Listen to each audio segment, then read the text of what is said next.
This is Cerebral Cinema. Movies of the mind.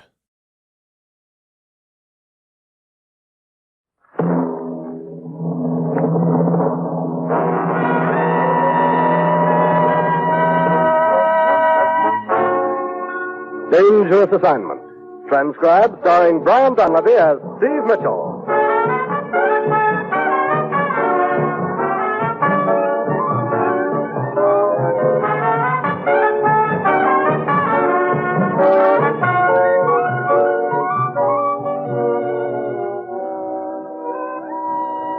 Yeah, danger is my assignment. I get sent to a lot of places I can't even pronounce. They all spell the same thing, though, trouble. But when I walk into the commissioner's office, I don't realize that this assignment's going to prove that trying to break up an information pipeline is no pipe.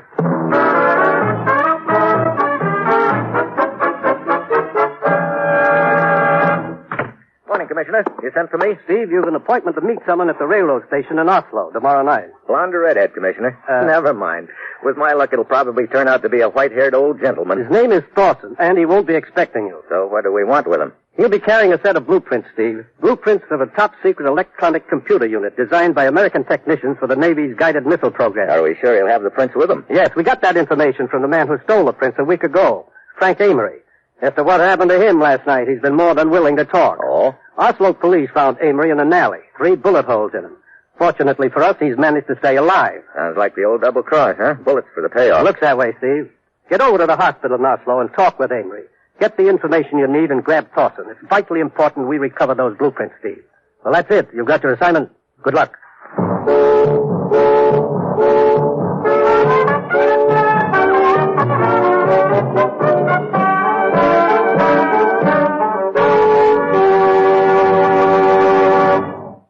The National Broadcasting Company is presenting Dangerous Assignment, starring Brian Donlevy in the role of Steve Mitchell, colorful two-fisted government agent. At all those places of the world where danger and intrigue walk hand in hand, there you will find Steve Mitchell on another Dangerous Assignment. Here's a reminder about Thursday's entertainment schedule on most NBC stations. Yes, there's comedy fun with Robert Young, starring in Father Knows Best. Roy Rogers brings you Western adventure and songs from the Double R Bar Ranch in Paradise Valley. Ralph Edwards presents another mad and merry session of Truth or Consequences. Then Eddie Cantor recalls his years in the entertainment world during his show business show. And Judy Canova invites you to mythical Cactus Junction for 30 minutes of fun. Yes, it's an enjoyable evening of great radio entertainment, so be sure to hear it all. Every Thursday night on the NBC Radio Network.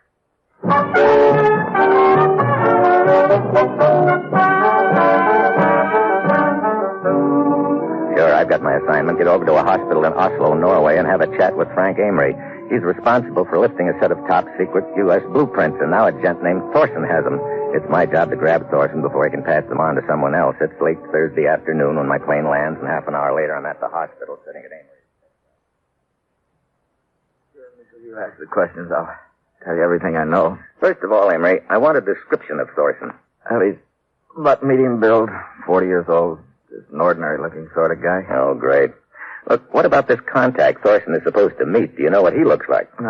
All I know is Thorson's to turn over the blueprints to someone at the depot tonight, 7 o'clock. The courier in turn hands over the blueprints to another contact in Copenhagen tomorrow night. In Copenhagen? At an amusement park. It's called the Aalborg Garden. And then what? Hamburg, Germany. The last courier picks up the prints there at the Stubelplatzer. A regular pipeline operation. Tell me, where did you meet Thorson? Last night. 10 o'clock at a cafe called Hervig's.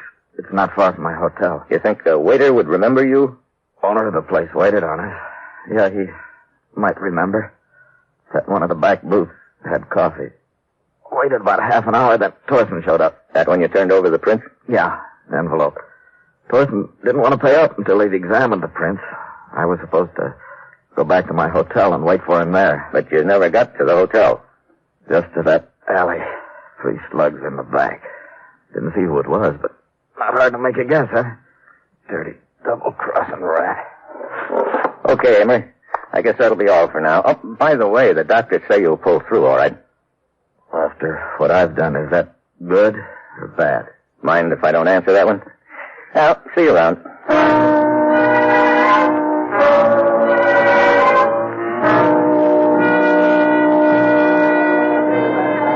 evening, sir. Alone? Yeah. This way. I have a table. Skip it for now. I want to make a little conversation with the owner of this restaurant. I'm the owner, sir. Carl Hervig at the service. I'm Steve Mitchell. My credentials. Oh, I see. How may I help you? How's your memory? Excellent. The most valuable asset in my work. Yeah. You had a customer last night, an American. Tall, blonde hair, wore rimless glasses. Yes. Yes, I seem to remember. I waited on him myself. Coffee. Do you remember the man who joined him at the table? Medium build, around 40? But of course, he comes in quite often. His name's Thorson. That I did not know. But you could point him out to me. Yes. However, I cannot say when he will be in again. I'm going to ask a favor of you, Mr. Hervig. Will you come down to the railroad depot and point Thorson out for me? Depot? Me? Now? An hour from now. But how can I leave the cafe? We are at our busiest at 7 o'clock. Really, Mr. Mitchell? I won't keep you long. Maybe 15 minutes. This man Thorson has something in his possession that belongs to my government. It's vitally important we recover it. I see. What do you say, Mr. Hervig? It won't take long. Oh, very well, Mr. Mitchell. I will go with you.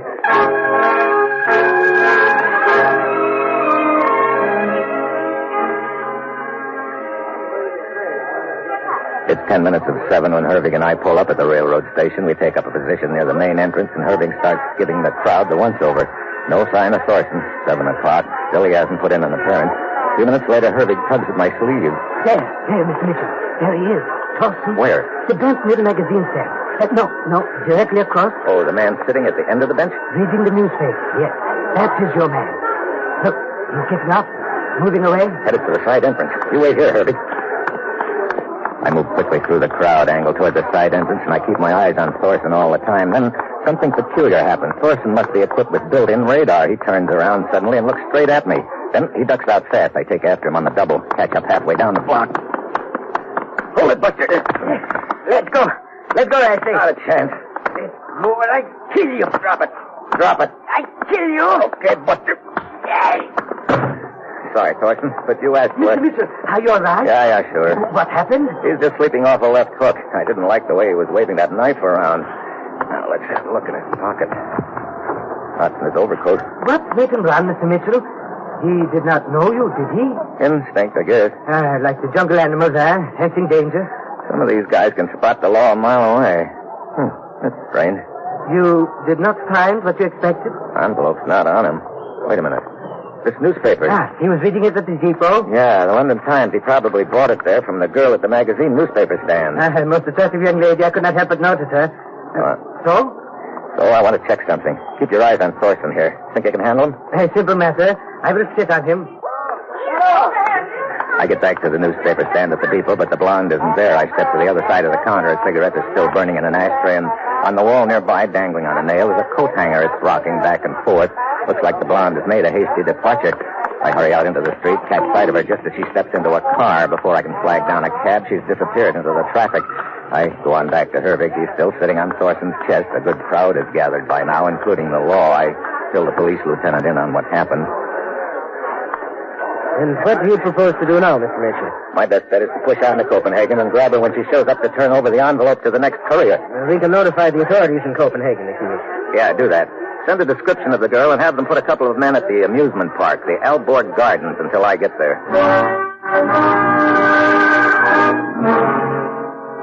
It's shortly after midnight when my plane sets down at the Danish capital.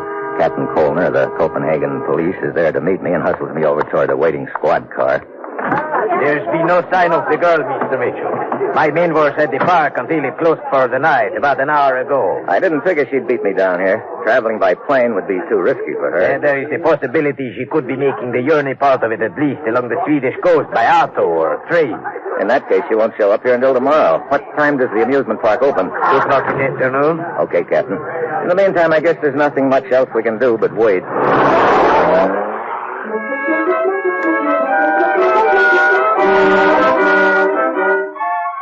I check in at a hotel not far from the amusement park, and the next day Captain Kolner picks me up shortly after 1 in the afternoon. We hustle over to the Applegate Gardens, take up a position not far from the entrance, and settle down to wait. Turns out to be a long wait all afternoon. Finally, just after nightfall, the girl shows up. Kolner and I tag her inside the grounds. Look, Captain, we'd better split up. I don't want to get too close. She's apt to recognize me, but she doesn't know you. Well, why not pick her up right now? I'm afraid of it. After what happened at the railroad station in Oslo, she might be playing it safe. No, you mean she might not have the envelope with her? Yeah, sort of just testing the ground. You go on up ahead. Stay close to her. I won't be far behind. Right.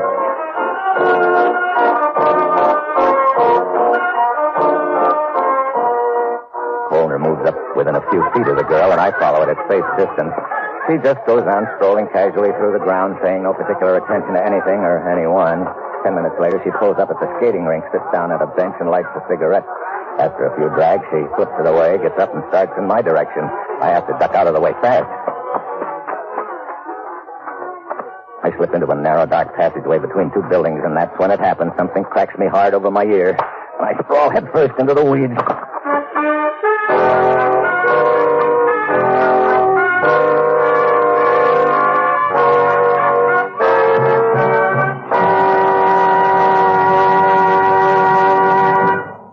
Steve Mitchell will continue his dangerous assignment in just a moment.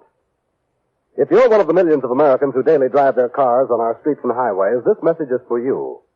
Safety is your job. And safe driving means driving within the limits set not only by the speed laws, but also by road conditions. In good weather, when streets and highways are dry, it takes 12 car lengths to stop when you're driving 50 miles an hour. But when the road is wet and slippery, it takes a much greater distance to bring your car to a stop. So keep alert when you drive. Take your tip from the professional truck driver, and remember that driving is a full-time job. Drive slowly enough to avoid accidents before they can happen. At 50 miles per hour, you're rushing towards an accident at 76 feet per second. So keep alert when you drive. Watch for accidents threatening on the road ahead. And then, slow down in time to avoid them. Slow down for safety's sake.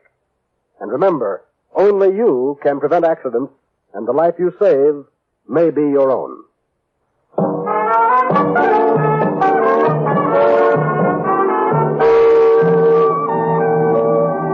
Now back to Dangerous Assignment, and Brian Donlevy as Steve Mitchell.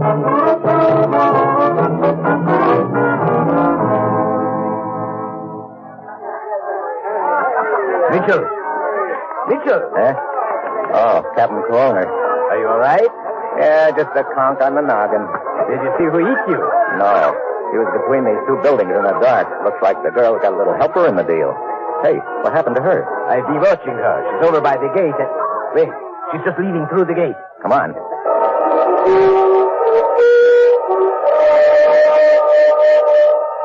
We get to the gate just in time to see the girl jump into a taxi. Colner jots down the number of the cab, and we tail it in a squad car. The girl gets off at a hotel. At the desk, we learn her name is Mila Bastrick. I figure I can't afford to wait any longer to close in, so we go on up to her room.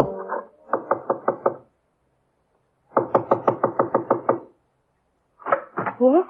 Hi, baby. Remember me? Get out of here. We wish to question you. Who are you? I have never seen you before. Don't give me that. You saw me chasing a guy named Thorson at the railroad station in Oslo. That's why you took off from the newspaper stand in such a hurry. I do not know what you are talking about. Then let me refresh your memory. Thorson passed an envelope on to you before I caught up with him. An envelope containing some stolen secret blueprints. Let's have it. I tell you, I do not know. I warn you, Miss Bastrick, it will go harder with you if you do not cooperate. I have no such envelope. And I know of no such envelope. We'll search the room, Captain. Can we get a police matron to search Miss Bastrick? At once. Go ahead, gentlemen. Go ahead, search. You know, she's pretty sure of herself, Captain Colner. That could mean she's already passed it on. Yes, but I'm certain she did not contact anyone at the amusement park. Wait a minute. The cab driver who picked her up and brought her here to the hotel. Of course. What cab driver? I do not know any cab driver. Oh, well, we'll soon find out. Captain, you got the number of the cab, haven't you? Yes, sir, yes. I wrote it down. We can find his address from the cab company. Come on. We'll put Miss Bastrick on ice at headquarters and then pay that cabbie a little visit.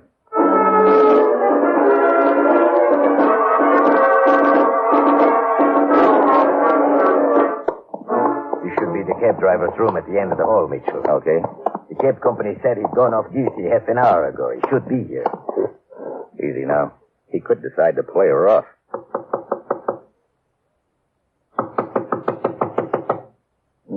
Got a passkey? Yes, sir. Better use it. All right. Quick now.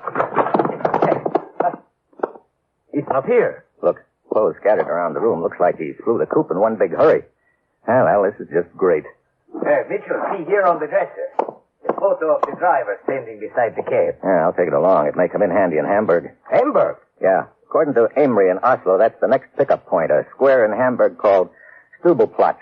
So, if you are there at the right time, you may intercept it. Trouble is, that's what I've been trying to do all along the line and missed. I figured it was going to be a breeze when I got Hervig, the restaurant owner, to identify Thorson, but before I could grab Thorson, he'd passed it to the girl. Yeah, then she passed it to the cab driver, and now you suspect he's on his way to Hamburg to deliver it to the next drummer. Yeah, so now I get another chance, my final one. But one thing's sure, Hamburg's the last stop. If I don't intercept it there, it's gone for good.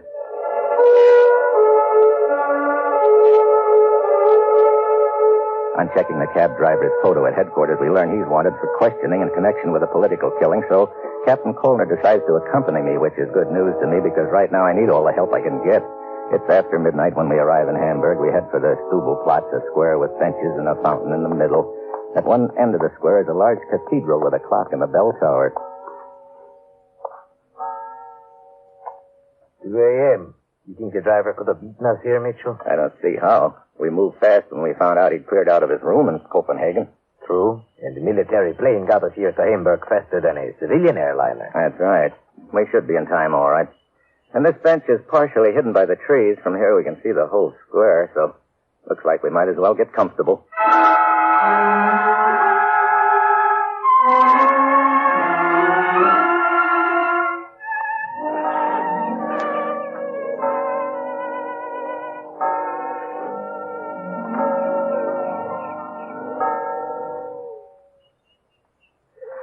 Oh, brother, I can think of better ways to spend time than sitting all night on a park bench. Yeah, that sun feels good. The square is sure empty, except for the pigeons. Mitchell, you suppose you could be mistaken about the transfer being made here? If I am, Captain, then I'm really cooked because this is my last lead. But we have no idea when this transfer's to be made. We could sit here forever. Yeah, I know. I'm beginning to get that nasty feeling in the pit of my stomach that something's gone wrong. Of course, if the cab driver does not realize you're on his trail, there'll be no reason for him to change the transfer point. Perhaps they've only been waiting for morning, in which case it could happen any time now. Yeah, still, these boys I'm bucking in this deal are plenty cagey. Could be the cab driver is on guard and will want to size up the area pretty thoroughly before he sticks his neck out. But this bench is fairly well concealed by trees and bushes. I wonder. What is it? Captain, suppose you were the cab driver. Where would you go if you wanted to get a good look at the whole square? Right, Hey, the bell tower of the cathedral. Sure, a bird's eye view. Just a hunch, but I'm going to follow it up. Captain Colner stays put while I ease out of the square. I circle the block, come up behind the cathedral, and slip in a side door. And real quick, I find out my hunch was right. I duck and the slug whistles over my head. It's dark and shadowy inside, but I've spotted the flash. I keep low and start circling quietly. Pretty soon I spot the cab driver over against the wall near the narrow stairway which leads to the bell tower. He's looking for me, but in the wrong direction. I come in at him from the side, fast. Wait, let's go. I'll take the gun. Now, just stay put a minute while I see which pocket you've got that envelope in. Yeah, here we are. How did you find me? Well, it's a long story, but let's just say it had a happy ending for me. Oh, hey! Thanks, Jim Nichols. What? Drop your gun. Perfect. I said drop it. That's better? Well. So the restaurant owner who was so willing to help by identifying Thorson at the Oslo depot turns out to be the big boy in the deal. Exactly. You and Thorson were in it together, but you decided to give him the double cross just like he gave Amory, huh? Not right. Thorson and I were not working together. I see. Well, it makes more sense that way. You know, that probably means you shot Amory. Yes. Sure. You figured on getting the envelope from him, but he'd already passed it to Thorson, who didn't even know Amory had been shot. That explains why they didn't change the location of their transfer points. Unfortunately, Thorson had left the scene before I could catch up to him. So when I came in your restaurant with a lead on where he might be, you decided to play along with me, hoping I'd leave you the envelope. And now you have. You'll be happy to know I can sell it for quite a lot of money. Hand it over, Mitchell. I know as soon as I do, I'm a dead duck. I extend the envelope to him, and he reaches for it. Suddenly, I flip it in his face. He blinks, and his shot goes wild. I hack the gun out of his hand and dive at him, but he gives me a knee in the breadbasket. That jackknife me. He whirls and pounds up the stairway toward the bell tower. I follow. The stairs wind around and around the inside of the tower. Halfway up, I stop and listen.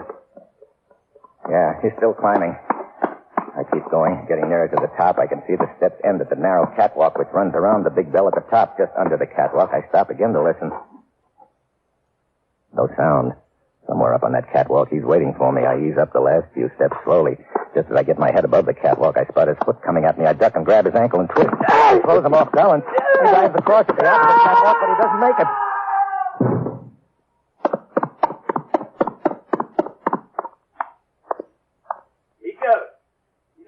you are, Captain. Oh. And the envelope? Right here, lying beside what's left of Hervig. So the pipeline is broken, eh? Yeah, or you might say it just fell apart.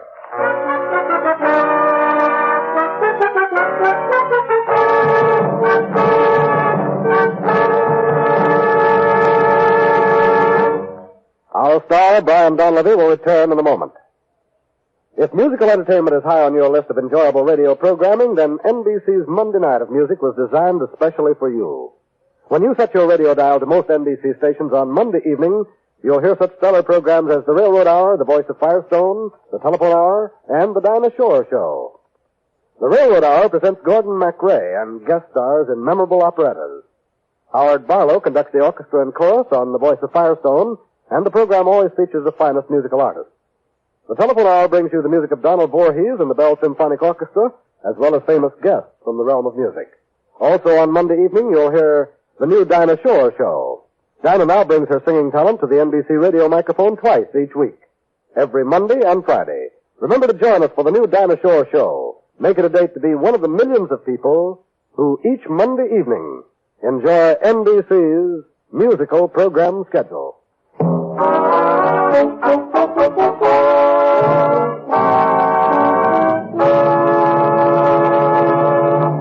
Next week, Havana. A gay party and a cheerful little murder. And that will be Steve Mitchell's Dangerous Assignment next week.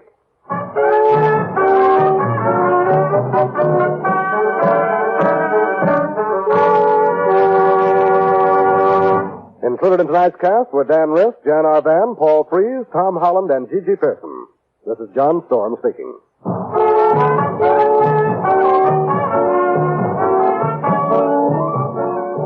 Dangerous Assignment, starring Brian Donlevy as Steve Mitchell with Herb Butterfield as the commissioner, is written by Bob Reif and Adrian Jondeau and is directed by Bill Karn.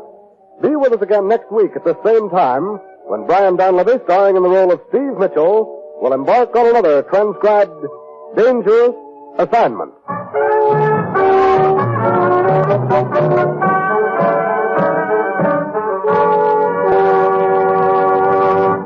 Fridays, listen to Dinah Shore.